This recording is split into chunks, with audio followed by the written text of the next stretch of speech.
हामीले सालै पछि हामीले maximum budgetary provision medicines and कन्ज्युमेबल्समा छ, त्यसमा म्याक्सिमम बजेटरी प्रोभिजन चाहिँ 12 करोड हुन्थ्यो। सीएम साहब आउनु भएर इमिडिएटली त्यसलाई 40 करोड बनाइदिनु भयो। अनि उहाँको इच्छा चाहिँ यही थियो कि सिक्किममा चाहिँ दबाई पाएन भने चाहिँ कुरै नहोस् भनेर।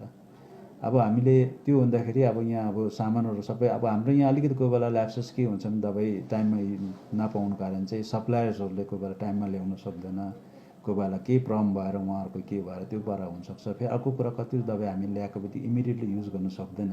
जति पनि दबाई आएको छ हामी फेरि एग्रिडेटेड ल्याबमा गएर त्यो क्वालिटी ठिक छ कि छैन त्यो पनि हेर्नुपर्छ। कारण भएर दबाई फेरि क्वालिटी ठिक छैन भएर केही प्रब्लम पनि फेरि त्यो हुन्छ। त्यसले गर्दा त्यो हुँदाखेरि चाहिँ बिचमा अलिअलि सप्लाईहरूमा अलिकति ढिलो हुँदाखेरि कोही बेला नपाउने हुँदाखेरि, त त्यो हुँदाखेरि पनि हामीले नयाँ के गरेको छ भने हामीले सबै डिस्ट्रिक्ट हस्पिटल भयो एससिएनएमहरूमा इमर्जेन्सी पर्चेस अफ मेडिसिन भनेर अलग्गै फन्ड राखेको छ, जो चाहिँ पहिला अब एससिएनएमको 15 लाख थियो र अहिले बढाएर 40 लाख बनाएको छ इमर्जेन्सी पर्चेस अफ मेडिसिन। त्यस्तै पारा सिङतामको नाम्चीको सबै बढाएर हामी एमाउन्ट बेसी राखिदिएको छ, सो द्याट कुनै टाइममा। कारण अहिलेको जमानामा के छ एउटा त पिएमजेवाई छ। पिएमजेवाई भनेपछि त्यसमा चाहिँ सबै पेसेन्टको गभर्मेन्ट इन्डियाले रिफन्ड गर्छ, जो चाहिँ पिएमजेवाई कार्ड छ, तर उहाँलाई केही चिज किन्नु दिनु भएन। अर्को जेएसएस के भन्छ, त्यो चाहिँ मतलब नानीको छुत्केरी आमाहरूले आउट अफ पकेट एक्सपेन्सेस हुनु हुँदैन भन्छ। सो त्यो भयो र हो त्यस्ता खालको थुप्रो र स्किम छ जसमा चाहिँ हामीले पेसेन्टलाई चाहिँ किन्नु दिनु हुँदैन। बिपिएल उहाँहरूले किन्नु दिनु भएन, कुनै चिज चाहियो भने दिइहाल्नु पऱ्यो। सो कस्तो हुन्छ भने त्यो उहाँहरू त्यस्तो पेसेन्टहरू आउँदाखेरि सपोज अब एसटिएनएममा आयो या सिङताम हस्पिटलमा आयो अरे, त्यस्तो पेसेन्ट आइदियो र उहाँले सपोज एउटा युरिनको ब्लक भएको छ, युरिनको लागि एउटा क्याथेटर चाहियो अरे, युरिन क्याथेटर त अब मेडिसिन भनेर त आउँदैन नि, तर अब इमर्जेन्सी पर्चेस मेडिसिन त्यो पनि किन्नु सक्छ हामी, कारण क्याथेटर किनेर हामी त्यो पेसेन्टलाई दिनु पऱ्यो। र त्यही कारण इमर्जेन्सी पर्चेस मेडिसिन एन्ड कन्ज्युमेबल्स भन्छ। सो त्यसो गरेर सबै कभरेज भइरहेछ। एउटा कुरा चाहिँ दबाईमा भयो होला। सेकेन्ड कुरा एम्बुलेन्सहरूको तेलको प्रब्लम भयो के भयो भन्दाखेरि योपालि अलग्गै हामीले एम्बुलेन्सको लागि मात्रै बजेट अलग्गै राखेको छ। एमाउन्ट एक्ज्याक्टली मलाई याद भएन, अलमोस्ट 50 लाख कति होला राखेको छ। सो त्यो चाहिँ एम्बुलेन्सको तेलको लागि मात्रै भनेर। अब त्यसमा पनि हामीले अलिकति तेल छैन प्रब्लम हुँदाखेरि हिजो चाहिँ भर्खर हामी डिसिसन भएको छ, हामीले फाइल चलाइरहेको छौँ। जस्तो पारा तपाईँले वेस्ट सिक्किममा देख्नु भएको छ 108 र 102 भन्ने एम्बुलेन्स आउटसोर्सिङ गरेको छ हामीले, जसमा एउटा चाहिँ ट्रमा पेसेन्टको लागि हो, एउटा सुत्केरी आमा र नानीको लागि हो, भ्याक्सिनेसन केको लागि। सो त्यो चाहिँ हामीले निकै सक्सेसफुल भएको छ र गर्दा अब चाहिँ सिएम साहबले भन्नुभएको छ भएन अल ओभर सिक्किम हामी त्यो गरी हेरौँ भनेर ट्राई गरौँ भनेर हामी त्यो प्रपोजल गरिरहेका छौँ। र त्यो भयो भने चाहिँ त्यो एम्बुलेन्स चाहिँ प्राइभेट पार्टीले युज गर्छ। वेनेभर हामीले चाह्यो जस्तो टोल फ्री नम्बर फोन गरे गाडी आइहाल्छ, पेसेन्ट लिएर गइहाल्छ। गर्दाखेरि त्यहाँ अब त्यो एम्बुलेन्स बिग्रियो तेल छैन भन्ने कुरा आएन, ठक्कै चढेर गयो हस्पिटल पुऱ्याइन्छ, अन्त त्यो पछाडि उहाँहरूले बिल गर्नु पऱ्यो। सो एम्बुलेन्समा तेलमा त्यस्तो भएको छ। अब त्यस्तै पर थुप्रो कुरा सामान थुप्रो डायलिसिस तपाईँले हेर्नुहोस्, पहिला डायलिसिस नाम्चीमा 5वटा लाउने भयो, सुरु भएको थिएन। त्यहाँदेखि एससिएनएममा 5वटा मात्रै मसिन थियो, अहिले एससिएनएम हाम्रो 10वटा मसिन आयो। त्यसमध्ये हिजो भर्खर सिएम साहबको आफ्नो रिलिफ फन्डबाट 5वटा अझै मसिन किन अहिले एससिएनएम हामी 15वटा डायलिसिस मसिन गऱ्यो। नाम्चीमा 5वटा डायलिसिस मसिन लास्ट इयर नोभेम्बरमा सुरु गरेको थियो, योपालि फेरि दुईवटा डायलिसिस मसिन एड गरेर 7वटा डायलिसिस मसिनको अहिले हामीले नाम्चीमा गर्दैछौँ। गेजिङमा 5वटा डायलिसिस मसिन हामीले सुरु गरिसकेका छौँ। र तपाईँलाई याद भएको कुरा यो कोभिड टाइममा जति पनि डायलिसिस भएको पेसेन्ट्सहरू बाहिरबाट फर्केर आउने हामीले एकोमोडेट गऱ्यो, अब अलमोस्ट सब सकिसक्यो उहाँहरू। सो द्याट मिन्स अब हामीले चाहिँ जति सक्दो सिक्किमको डायलिसिस पेसेन्ट चाहिँ सिक्किममा हुने बनाइसकेको छौँ। र अझै पनि हाम्रो इच्छा के छ सिएम साहबको इन्स्ट्रक्सन पनि छ। सो जतिवटा ठुल्ठुलो नयाँ हस्पिटल बने सबैमा हामी जस्तै अब जोरथाङमा नयाँ एमसिएच बिल्डिङ बनिँदैछ, त्यहाँ हामीले प्रोभिजन राख्ने 3टा नभए 4टा डायलिसिस मसिन हाल्ने। सिमिलरली सिङताम हस्पिटललाई हामीले जग्गा नयाँ खोज्दैछौँ, कारण तपाईँलाई याद भएको सिङताम हस्पिटल एकदमै सानो जग्गा छ, जग्गा एक्सटेन्सन गर्ने जग्गै छैन। गर्दाखेरि त्यहाँ सिङताम हस्पिटल हामीले नयाँ जग्गा खोज्दैछौँ।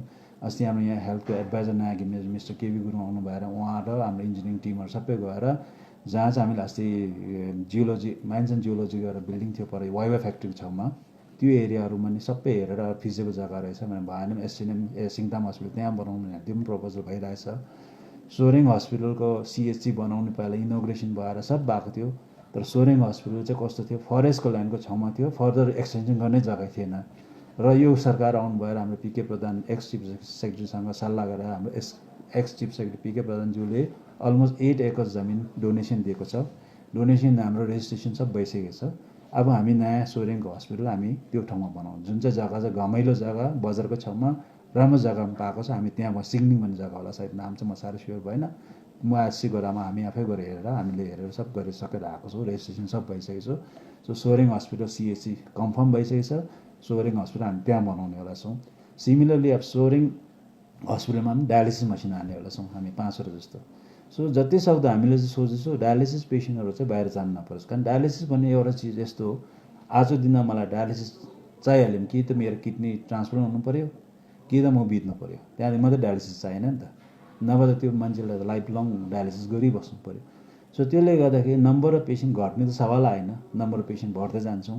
अर्को कुरा चाहिँ अब यो किडनी डायलिसिस किन बढ्दैछ भन्दाखेरि सिक्किममा मान्छेहरूको लिभिङ स्ट्यान्डर्ड बढ्यो होइन ल, पर क्यापिटल इन्कम बढ्यो, मान्छेहरू अब आजको दिनमा मान्छे हिँडेर अफिस जानेवाला छैन, हिँडेर कहीँ जानेवाला छैन, सबै मान्छे ट्याक्सीमै हिँड्छ, एक्सर्साइज छैन।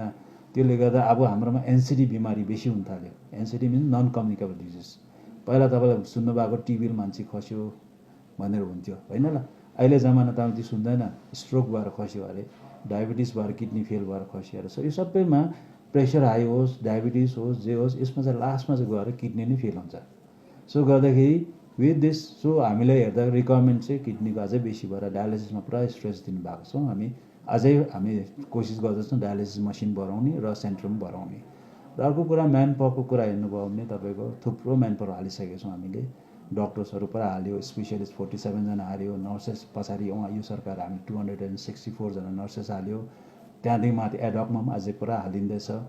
र त्यो मात्रै नभएर स्पेसियलिस्ट सुपर स्पेसियलिस्ट अहिले तपाईँ सुन्नुभएको 2 जना न्युरोसर्जन हामीले हाल्यो एससिएनएममा, कार्डियोलोजिस्ट अझै 1 जना हाल्यो। सो न्युरो सुपर स्पेसियलिस्ट हाल्यो। स्पेसियलिस्टहरू गेजिङमा एनएसएटिस थिएन, एनएसएटिस हामीले नयाँ हालेको छौँ। सिङताममा एनएसएटिस हालेको छौँ, सिङतामको चाहिँ पछाडि नाम्चीमा जरुरत पऱ्यो हामी नाम्ची लगेको छौँ। सो नाम्चीमा नयाँ एनएसएटिस हालेको छौँ। सिमिलरली अप्थोमोलोजिस्टहरू हालेको छौँ, गाइनेकोलोजिस्टहरू हालेको छौँ, डक्टर्स थुप्रो एपोइन्टमेन्ट भएको छ। त्यो मात्रै नभएर एमबिबिएस गर्ने डक्टर्सहरू पनि हामी हाल्दैछौँ। तर एमबिबिएस डक्टर्सहरू हामीले हेर्दाखेरि एडकमा आउनु नमान्दैछ, कारण उहाँहरू सबैजना बसेर पढेर पिजी गर्छु भनेर प्रिपेरेसन गर्दछ, जोइन गर्न मान्दैनछ। र यो कोभिडको टाइममा नि अब सिएम साहबको इन्टरभेन्सन हामीले तपाईँले सुन्नुभएको 40वटा डक्टर एपोइन्टमेन्टको हामीले एप्रुभल एडभर्टिजमेन्ट दिइसकेको छ जिडिएमओसहरू। र त्यो जिडिएमओसहरूलाई हामीले चाँडै सपोज क्यान्डिडेट कम्ती छ भने, कारण अब अहिले डिजास्टर म्यानेजमेन्टको टाइम हो, कोभिडको टाइम हो, सबै रुल फलो गरेर हुँदैन। कारण रिटन एक्जाम गऱ्यौँ, रिटनको रिजल्ट आउनु टाइम लाग्यो, रिजल्ट डिक्लेयर भएपछि फेरि भाइभा आउनुभयो, भाइभा भएपछि फेरि रिजल्ट धेरैवटा यो हुन्छ। र हुँदाखेरि अर्को कुरा रोस्टर मिलाउँदाखेरि के हुन्छ भने 40 जना डक्टर भन्दाखेरि कतिहरू के गर्दाखेरि लास्टमा त्यो रोस्टरको आएन, 3 जना 4 जना छुटिहाल्छ। सो नम्बर मान्छे कम्ती हुन्छ। सो योपालि स्पेसल्ली हाम्रो गभर्मेन्ट सरकारबाट इन्टरभेन्सन भएर हामीले रोस्टर रिल्याक्सेसन गरेको छौँ। रोस्टर रिल्याक्सेसन गरेर त्यहाँ रिटन एक्जाम केही हुँदैन।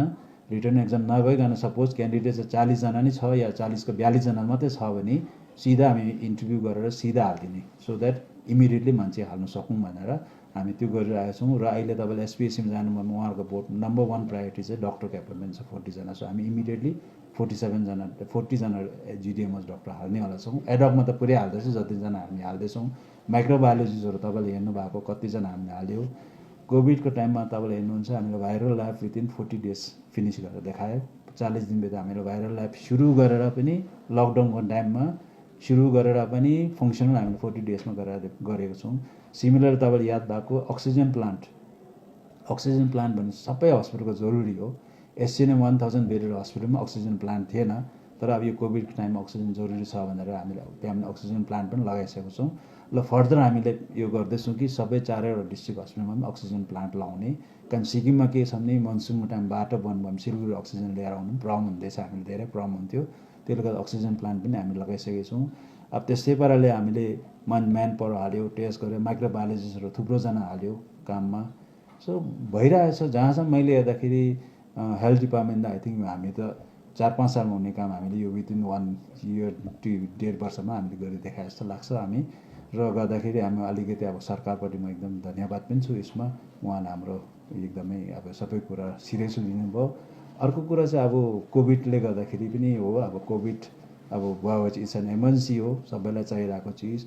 अब सबैलाई म्यान पावर चाहियो भन्छ, त्यही पाराले हामीले म्यानेज गर्दाखेरि र यसमा गभर्मेन्टले जब एकखेप सपोर्ट गरेर गर्नुपर्ने रहेछ भन्दाखेरि भएर हामी धेरैवटा इम्प्रुभमेन्ट भयो र यसमा हेर्दाखेरि I think by the time covid सकेर हाम्रो पेन्डेमिक सकेर हामी नर्मलमा आउँदाखेरि हामी आफैले याद पाउँछौँ हामी धेरै अगाडि बढिसकेको छौँ हेल्थ डिपार्टमेन्ट चाहिँ र यसको लागि म यो गभर्मेन्टलाई एकदम धन्यवाद पनि दिन चाहन्छु धेरै राम्रो छ अरू जस्तो पनि 1 डक्टरको रेसियो अब अहिले अराउन्ड हाम्रो चाहिँ 1:2600 छ अहिले डक्टरको रेसियो 2600 एकजना वेरेज इन गभर्मेन्ट बिहारतिर हेर्नु भने 11,000 छ डक्टर पेसेन्ट रेसियो एकदम अब अहिले झन् प्रेजेन्टको क्यालकुलेसन गऱ्यो भने तपाईँको त एकदमै राम्रो छ अहिले त हाम्रो अब टु भेरिफाइङ म भन्छु जुन कम्प्लेन गर्ने मान्छे चाहिँ he talk as a clinician person administrator पाराले कुरा गर्नु भएन उहाँले नि अब खासमा यस्तो हो कुनै पनि चिज म्यान पावर होस् जे होस् अब पेन्डेमिक त तपाईँको 100% म्यान पावरसम्म पुग्नेवाला त छैन नि त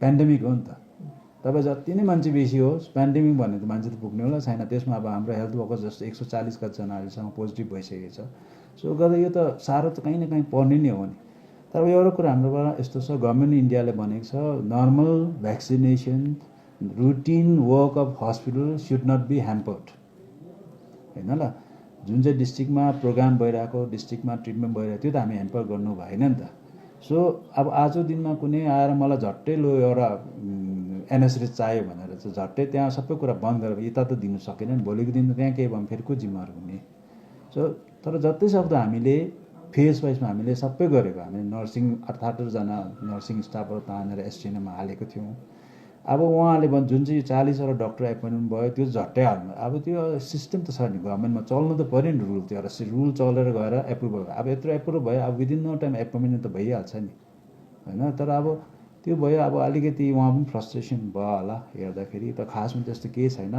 म्यान पावर चाहिँ यस्तो हो हामीले योभन्दा अगाडि तपाईँले एउटा कुरा याद हुनुभएकै कुरा हो स्टियरिङ कमिटी पनि फर्म गर्यो त्यसमा म मेम्बर सेक्रेटरी थिएँ त्यसमा हामीले हेरेको एसटिएनएममा अब ओभरअल हेऱ्यो भने खासमा म्यान पावर त्यस्तो खास सर्टेज छैन र अहिले अर्को कुरा चाहिँ एउटा यो भयो अब त्यो टाइममा चाहिँ अब अहिले जुन चाहिँ नयाँ जुन चाहिँ कोभिड हस्पिटल बन्यो त्यो चाहिँ न्यू सेटअप हो त्यसको चाहिँ म्यान पावर इन्क्लुड गरेको थिएन हो ल र अहिले त्यसको म्यान पावर उहाँले डिमान्ड दिएको छ त्यो चाहिँ मैले पुटअप गरेर डियुपी पठाएको छ त्यो नयाँ हस्पिटललाई नयाँ मान्छे चाहियो त्यो चाहिँ तर अहिलेसम्म त जुन चाहिँ थियो त्यो सबै म्यान पावर चाहिँ एसटिएनएमको लागि सफिसियन्ट थियो म्यान पावर चाहिँ तर अब कोभिड पेन्डेमिक टाइममा चाहिँ जति पनि छ मान्छे पुग्दैन नि त्यो त अब अलिकति सबले बुझ्नुपर्ने हो अब घरमा पनि त्यस्तै केही इमर्जेन्सी पऱ्यो भने जति नै सपोज अब तपाईँ घरमा त्यसै नर्मल 2 रुममा मजाले बसिरहेछ भने तपाईँ घरमा बिहा हुँदैछ भने 2 रुम त सानै हुन्छ नि त होइन ल मतलब जरुरी टाइममा अब जति नै रुम बेसी पनि छ भए पनि बिहा गर्दैछ भने त घरमा त रुम त सानै नै हुन्छ नि तपाईँ चाहे महलै बनाएको होस् न सानै नै हुन्छ नि त सो